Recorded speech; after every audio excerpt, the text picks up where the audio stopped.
IPK, Instituto Professor Calazans, e hoje vamos dar continuidade ao assunto CSI da aviação e o caso balão tripulado. Eu falo da continuidade porque nós fizemos um breve vídeo, está no Instagram, no @Prof. Calazans. E ali eu fiz algumas considerações gerais sobre esse acidente. E hoje nós vamos fazer uma análise, uma entrevista do piloto, o piloto do balão, deu uma entrevista ao jornalista, né, o repórter Cabrini.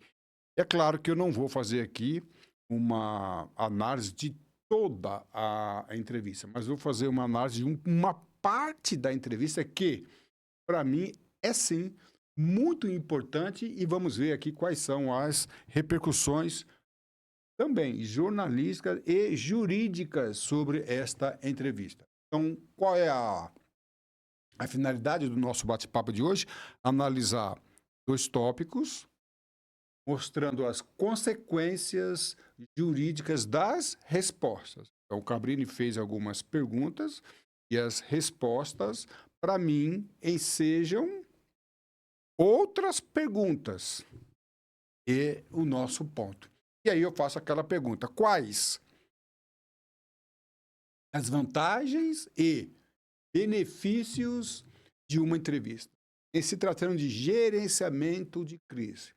Quando falamos em gerenciamento de crise, são vários aspectos, vários tópicos. Um deles é a comunicação em toda qualquer situação. A pergunta é realmente importante que se dê entrevista?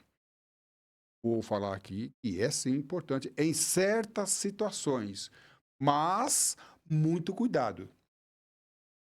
Eu preciso avaliar as vantagens e os benefícios e estar devidamente preparado. Pois, se eu estiver envolvido, no caso aqui, um acidente aeronáutico, ou qualquer aeronauta que estiver envolvido, diretor de operações, diretor de segurança, e não souber dar uma entrevista, essa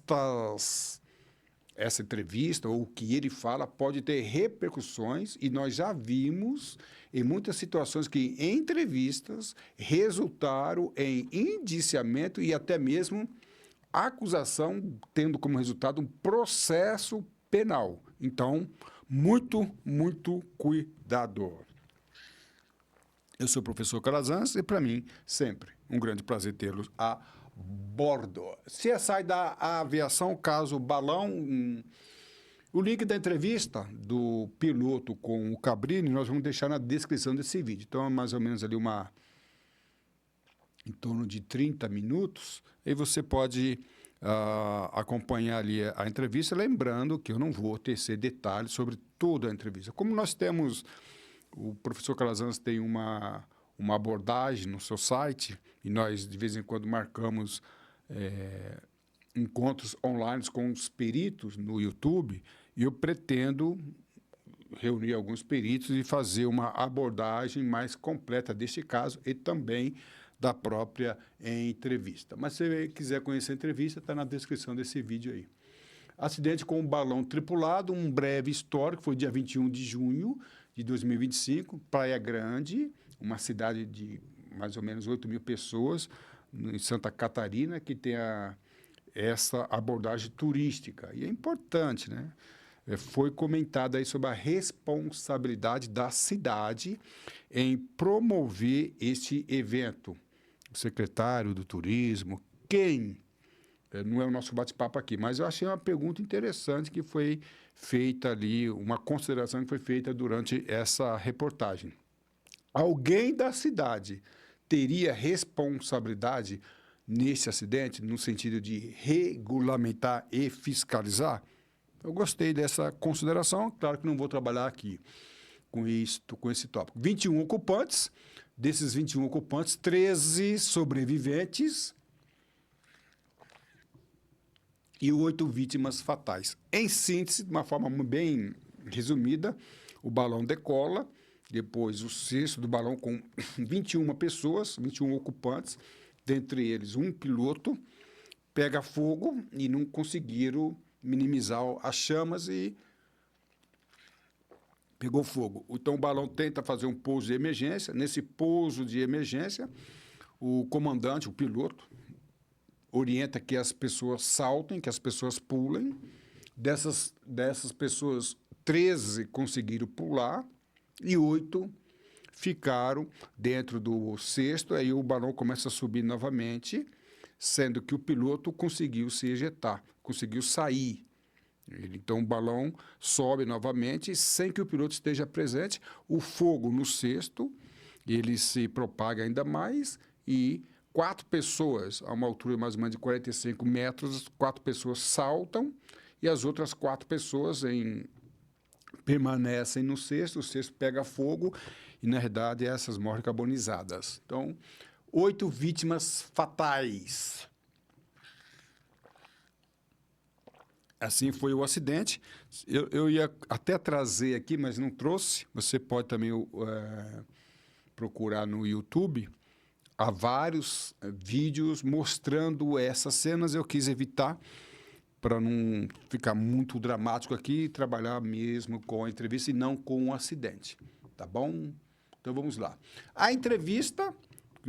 os pontos que nós vamos analisar aqui é sobre as consequências jurídicas, uma abordagem dentro do aspecto jornalístico, da comunicação e oratória, e também falar um pouquinho sobre técnica do interrogatório, embora não houve aqui, tecnicamente falando, um interrogatório, houve uma entrevista, mas juristas, tais como delegado, promotor e juiz, farão perguntas interessantes. Então, dentro desses aspectos, nós vamos fazer uma análise. E eu repito, aquilo que o piloto respondeu, ensejam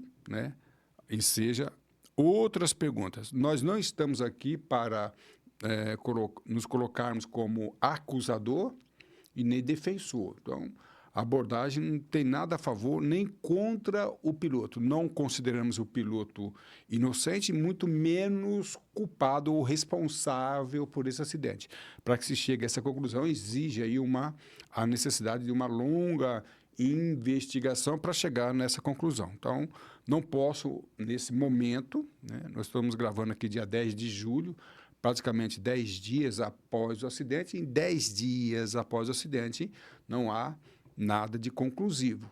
O que nós podemos cogitar alguns fatores que possam ter contribuído com o acidente. Nem isso nós vamos analisar. Então, não vamos analisar os possíveis fatores contribuintes. Então, é a entrevista. Vamos lá, então...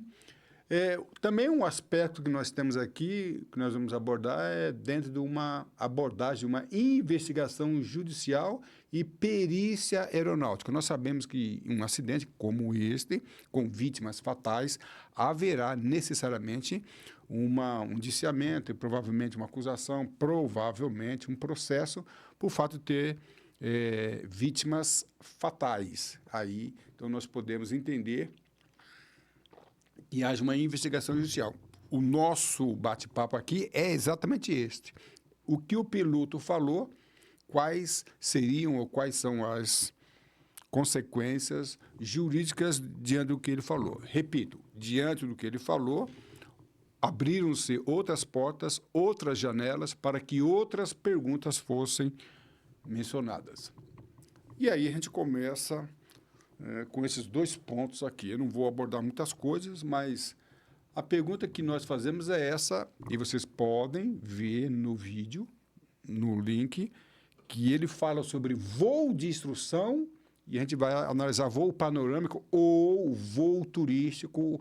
Voo panorâmico turístico requer aí a gente entende que há uma exploração comercial, mas daqui a pouco eu falo.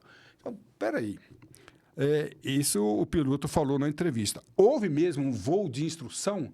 É essa pergunta que nós vamos fazer. Aquele voo do piloto com 21 pessoas, trata-se de um voo de instrução? Enquadra-se num voo de instrução?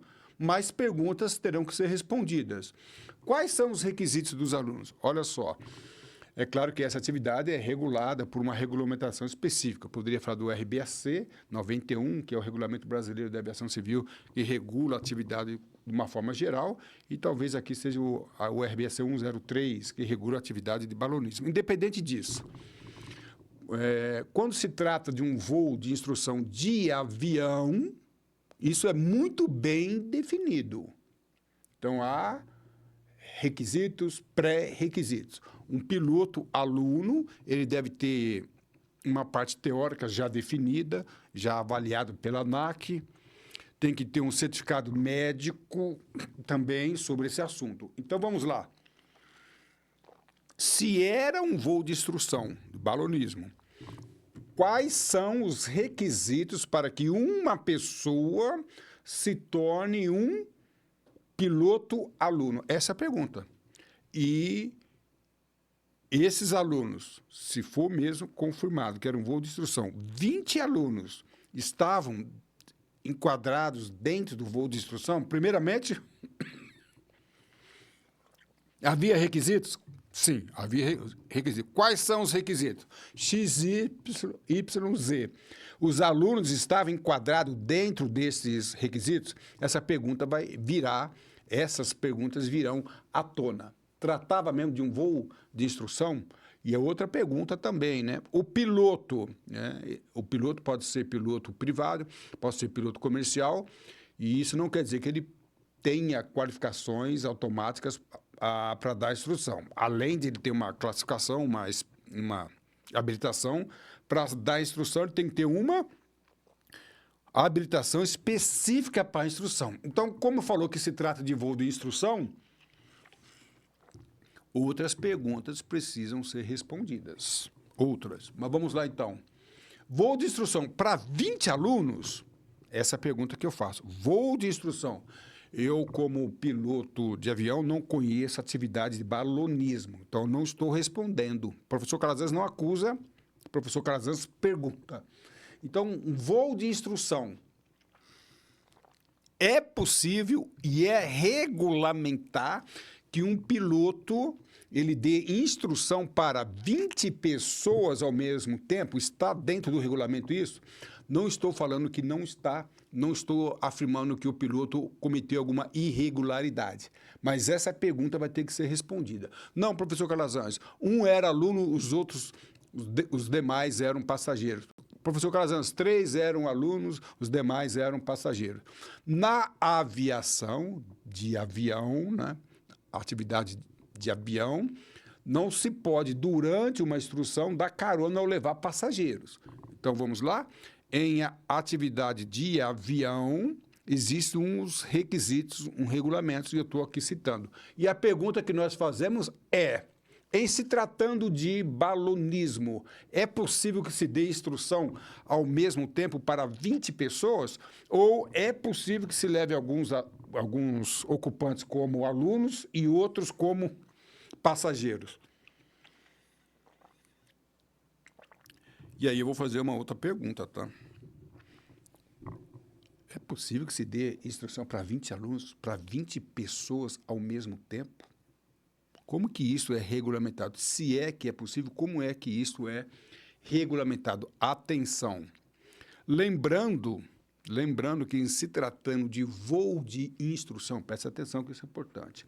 Então, os alunos, antes de iniciar uma instrução, precisa saber qual a manobra que será realizada aquele dia. Em se tratando de avião, hoje vamos fazer curva de pequena inclinação, hoje vamos fazer curva de média e grande inclinação, vamos fazer manobras, treinamento de pouso e decolagem. Então, o aluno ele precisa saber qual é a manobra a ser realizada e, além disso, ser brifado, ou seja, exaustivamente orientado sobre aquela manobra específica. Então, hoje vamos fazer um voo de instrução, a manobra é esta. Para fazer essa manobra, né, dá-se ali um briefing, uma aula. Então, a pergunta aqui é o seguinte, os alunos, considerando o voo de instrução, considerando 20 alunos, eles sabiam quais as manobras de instrução eles iriam fazer e foram devidamente instruídos? Isso que caracteriza um voo de instrução, e eu preciso saber se esse voo, eu não, as autoridades, precisam saber se esse voo se enquadra No voo de instrução. Não basta falar, voo de instrução. Não basta falar isso. É um voo específico, com características específicas, e todo mundo tem que estar enquadrado ali. Boa pergunta.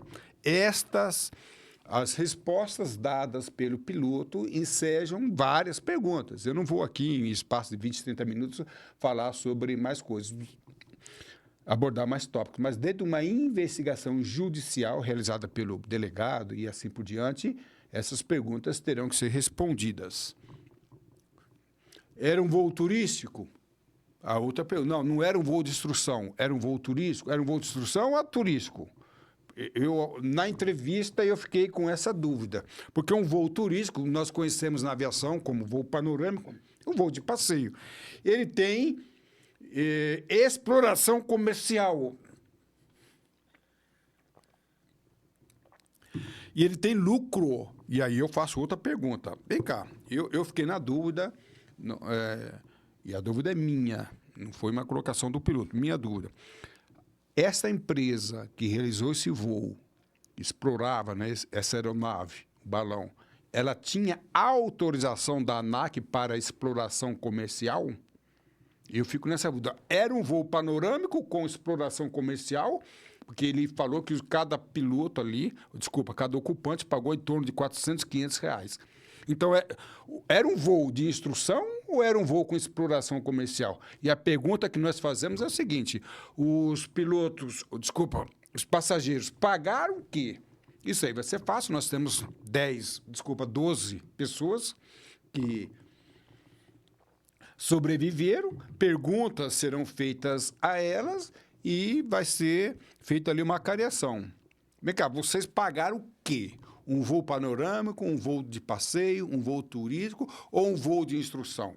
Em se tratando de voo de instrução, vocês se encaixam dentro das características, requisitos regulamentares, tais como habilitação de certificado médico, a aptidão física, faziam parte de uma matrícula, de uma escola homologada. Como que é feito isso aí? Eu não preciso de escola homologada.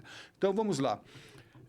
Repito, diante dos sobreviventes, essas perguntas serão bem trabalhadas. E aí a pergunta que nós fazemos é o seguinte: essa empresa tinha autorização da ANAC, a Agência Nacional da Aviação Civil, para realizar voo de instrução, se é que era voo de instrução, ou voo comercial? Essa é a pergunta. Se houve exploração comercial, se cada ocupante pagou em torno de R$400 e R$500, eu preciso saber que pagamento é esse. Esse pagamento configura uma exploração comercial? Essa é a pergunta que nós fazemos.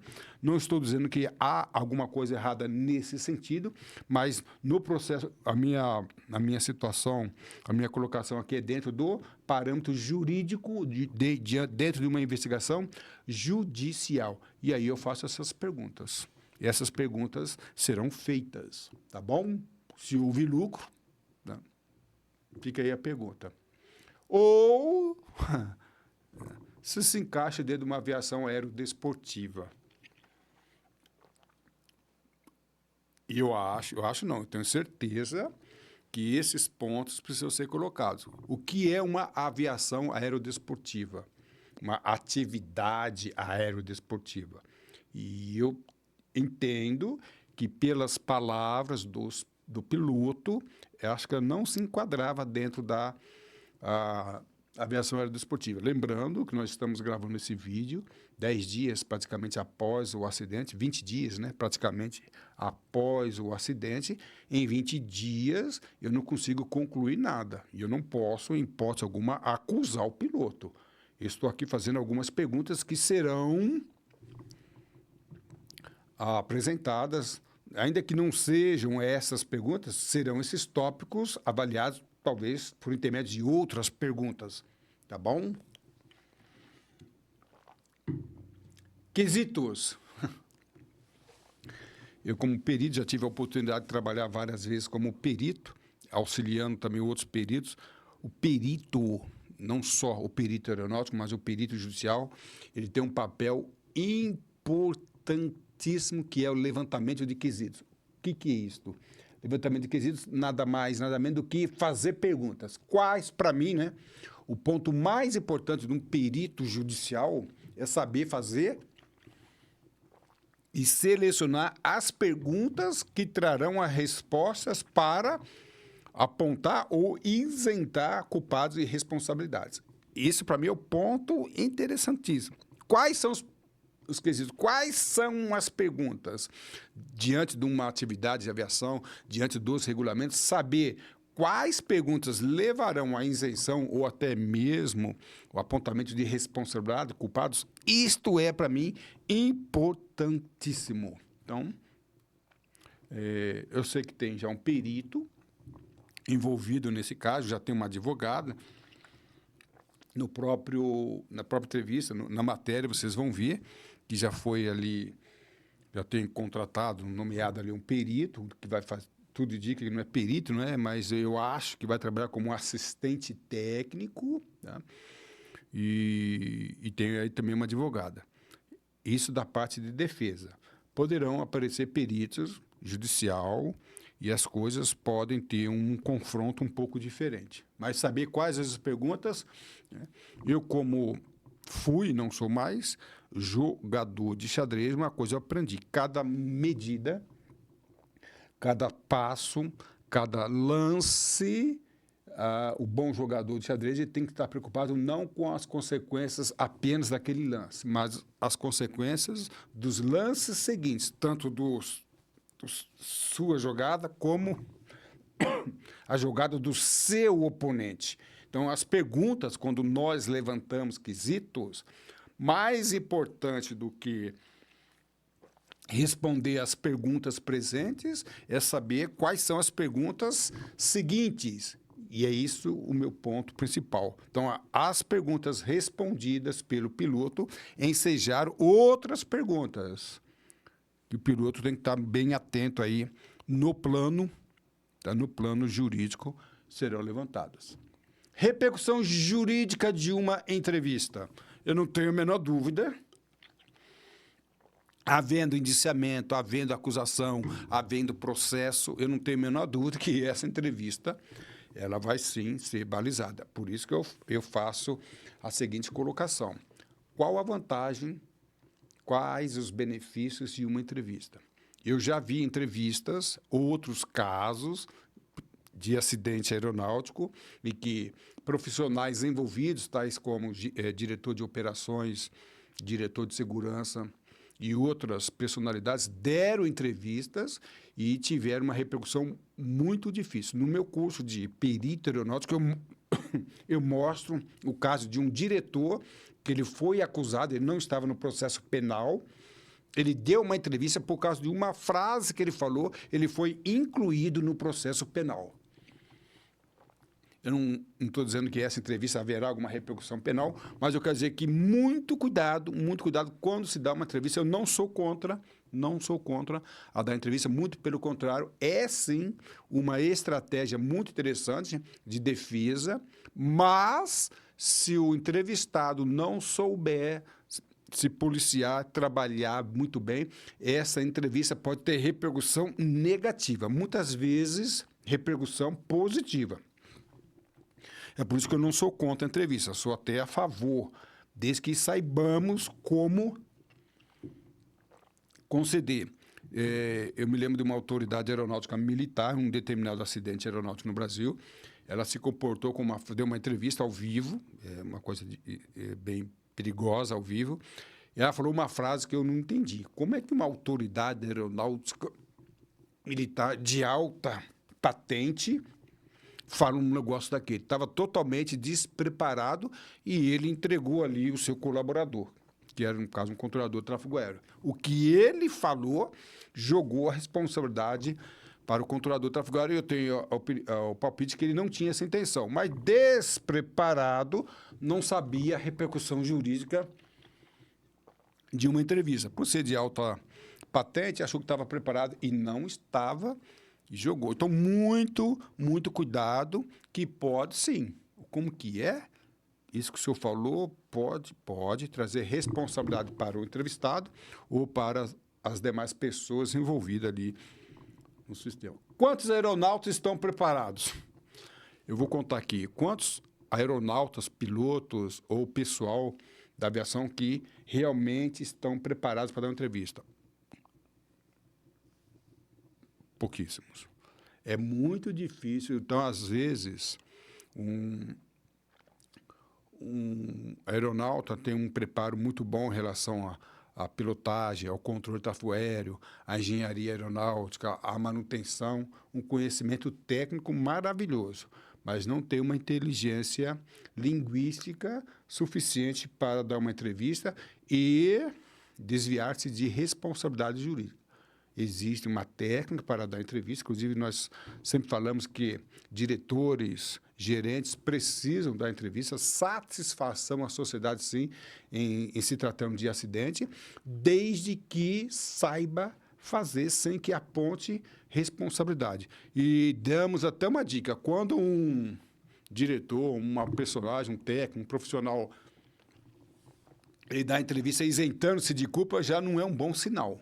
Então, nesse momento pós-acidente, normalmente nos próximos dias, nos primeiros dias após o acidente, vou repetir, quando a gente vê um diretor, uma personalidade, um técnico, um profissional isentando-se de culpa, não é bom sinal, porque poucos dias após o acidente não é suficiente para apontar culpas, culpados, responsabilidade, muito menos isentar.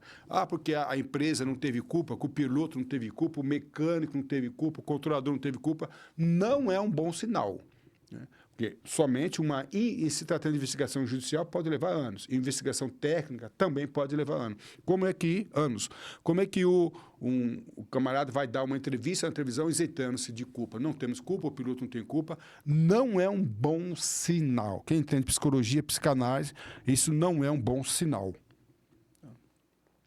Jornalistas preparados. Presta aí, o profissional, presta atenção, profissional da aviação. Presta atenção que eu vou falar aqui que é muito importante.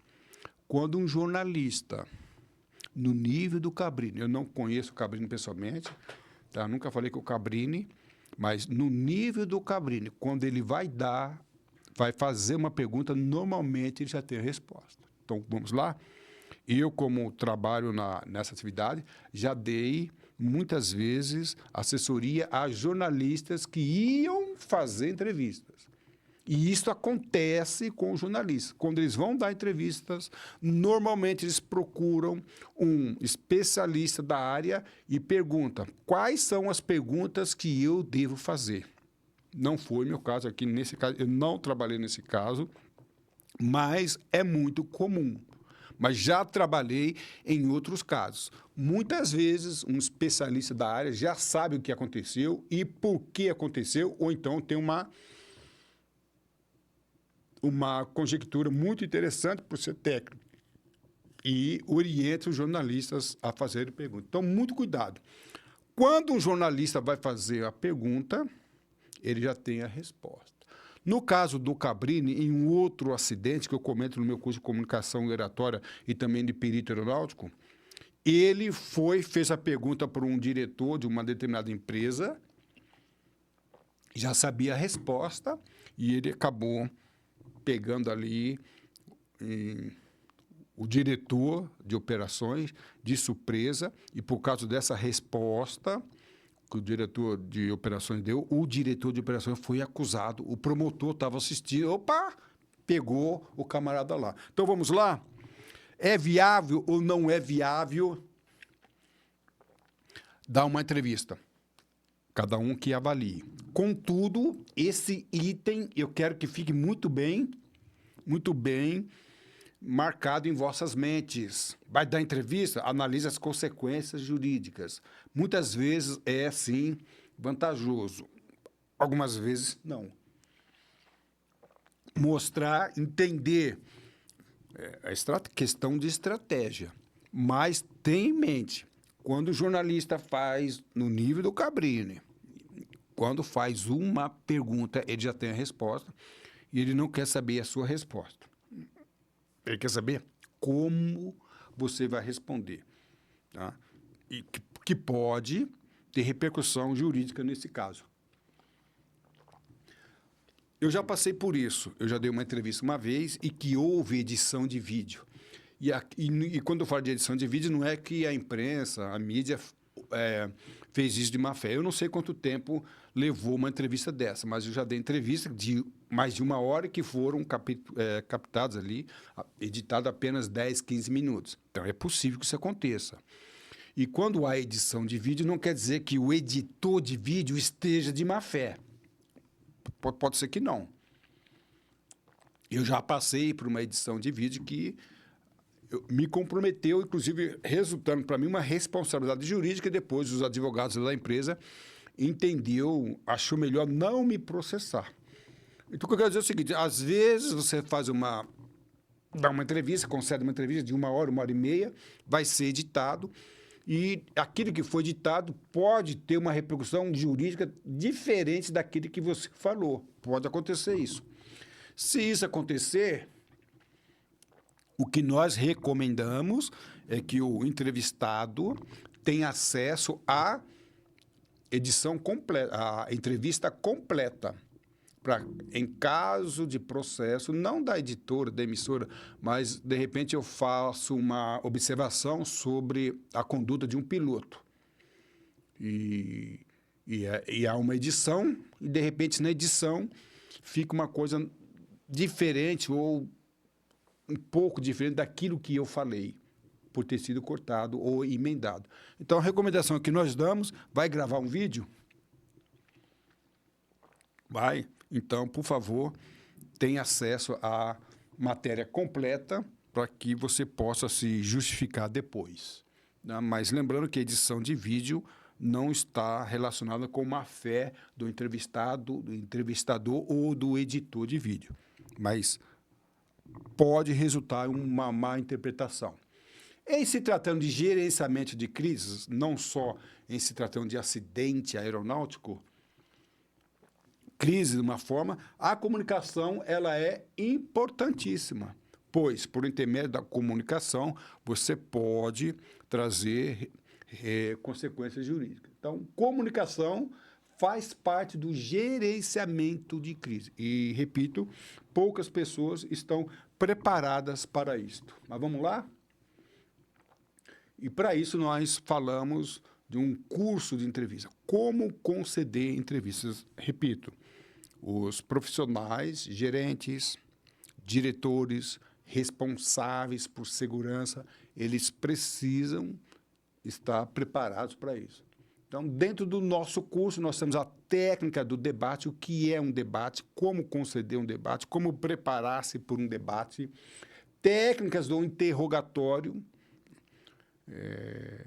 As perguntas, embora o Cabrini, o jornalista, que a técnica do interrogatório, em se tratando de jornalismo, a finalidade é apurar os fatos. Técnica do interrogatório, em se tratando de processo judicial, indiciamento, é apurar, apontar culpados, responsáveis e culpas e responsabilidade.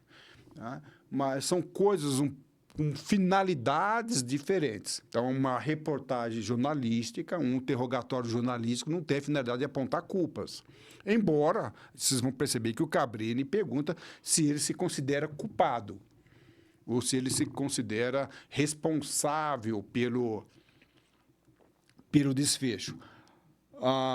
Uma abordagem judicial ela é mais profunda do que uma abordagem jornalística, mas, dependendo de como eu responder dentro do âmbito jornalístico, eu posso trazer uma responsabilidade dentro do âmbito judicial.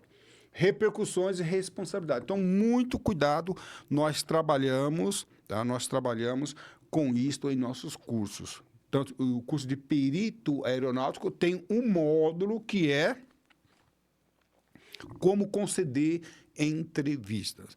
Muito cuidado para conceder entrevistas. Uma coisa interessante que nós falamos, né? Se tratando de gerenciamento de crise, comunicação faz parte. E quando se trata não só mais de acidente aeronáutico, quando se nega ou se omite, a omissão é perigosa.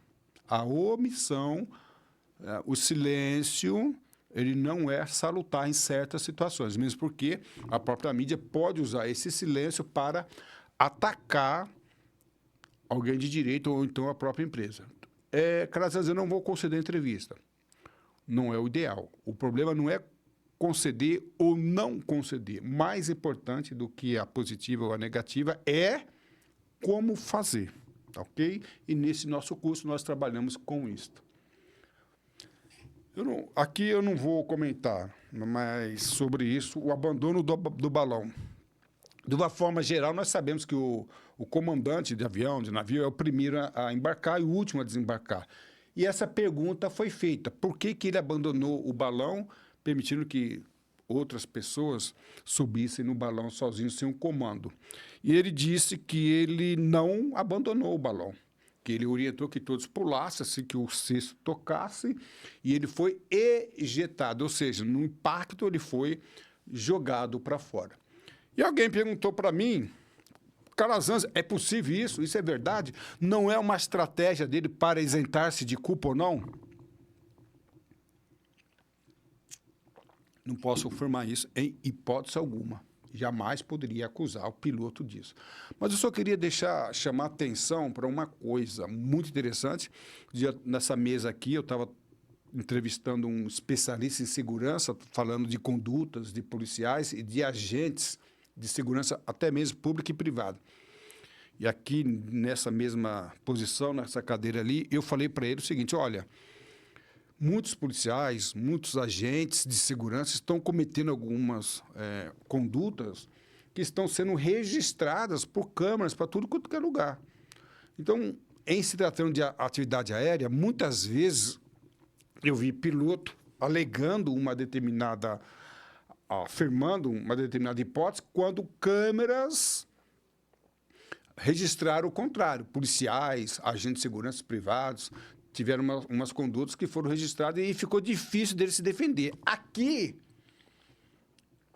Calazans, ele abandonou o avião? Desculpa, ele abandonou o balão? Eu tenho que acreditar nele. Mas, em se tratando do mundo atual, muito cuidado, pois uma imagem pode contrariar. Nesse caso aqui, se não tiver nenhuma imagem para contrariar o que ele falou, nós temos que acreditar no piloto.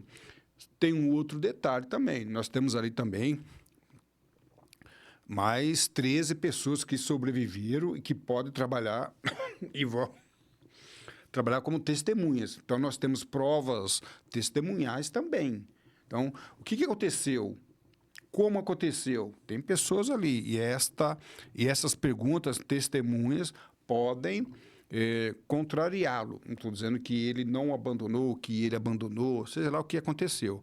Mas eu estou mostrando que o que ele falou, o que está em questão aqui é a entrevista. O que ele falou pode ser confirmado por intermédio de imagens, fotos e testemunhas, como também pode ser contrariado. E aí, cabe ao piloto aí se defender.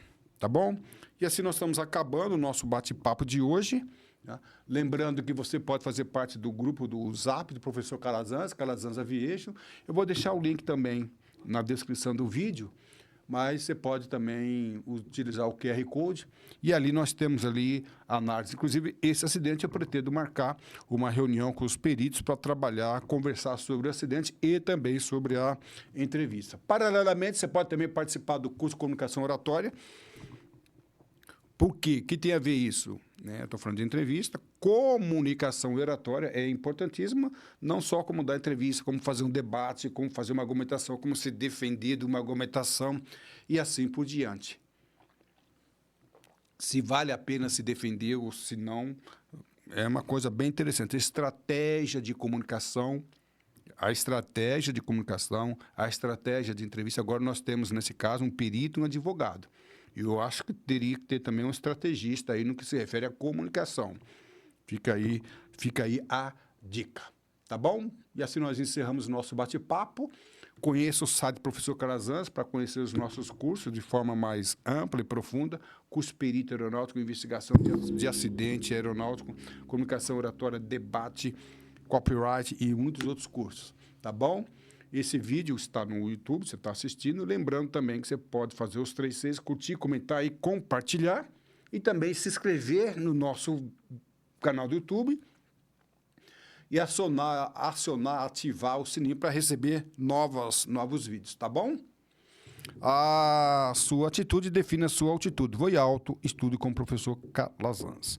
Um recado ao piloto: não conheço o piloto, não estou aqui para acusá-lo e muito menos defendê-lo. Nós estamos fazendo aqui uma análise dentro do aspecto jurídico de uma comunicação e dentro do aspecto também de comunicação e oratória. Espero que você consiga realizar a sua defesa. Nós precisamos manter aqui uma mensagem, consternação às vítimas que sobreviveram e aos parentes das vítimas, e que Deus esteja abençoando a todos e que todos possam ser, através da comunicação e através da investigação, todos possam ser justificados. Para mim, professor Calazans, sempre um grande prazer tê-los a bordo. Um grande abraço e tudo de bom.